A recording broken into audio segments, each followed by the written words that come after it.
আসসালামু আলাইকুম বন্ধুরা, কেমন আছেন সবাই? আজকে চলে আসলাম নতুন আরেকটি রেসিপি নিয়ে। আজকে শাপলা ফুল দিয়ে চিংড়ি মাছ রান্না করে দেখাবো। এখন বর্ষাকাল, আর এই বর্ষাকালে শাপলা ফুলটা প্রায় সব জায়গাতেই কম বেশি পাওয়া যায়। তো এই জন্য আজকে চলে আসলাম শাপলার এই চমৎকার রেসিপিটা নিয়ে। প্রথমে কড়াইতে তেল গরম করে সব ধরনের মশলাগুলো, যেমন কেটে রাখা পেঁয়াজ, কাঁচামরিচ, সামান্য জিরা বাটা, রসুন বাটা, পরিমাণ মতো লবণ, হলুদ এবং সাথে কিছু চিংড়ি মাছ দিয়ে সুন্দরভাবে কষিয়ে নিতে হবে।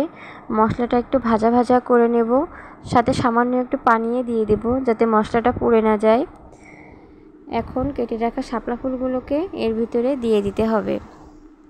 তারপর একটু নাড়াচাড়া করে আমি ঢাকা দিয়ে দেব।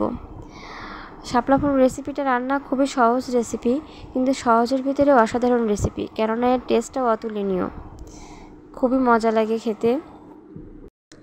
এখন আমি ঢাকনা দিয়ে ঢেকে দেব। ফিরে আসছি কিছুক্ষণ পর। এখন ঢাকনাটা খুলে হালকা একটু নেড়ে চেড়ে নিচ্ছি, মশলাগুলোর সাথে মিশিয়ে নিচ্ছি। আমি এটাতে অল্প অল্প ঝোল রাখবো, বেশি ঝোল রাখলে খেতে খুব একটা ভালো লাগবে না।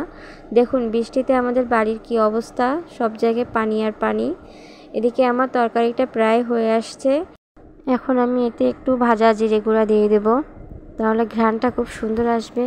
ফাইনালি আমার রান্না শেষ। রেসিপিটা খুবই মজার ছিল, খেতে খুব টেস্ট হয়েছিল। আপনারাও বাসায় ট্রাই করে দেখবেন। দেখা হচ্ছে পরবর্তী কোনো ভিডিওতে।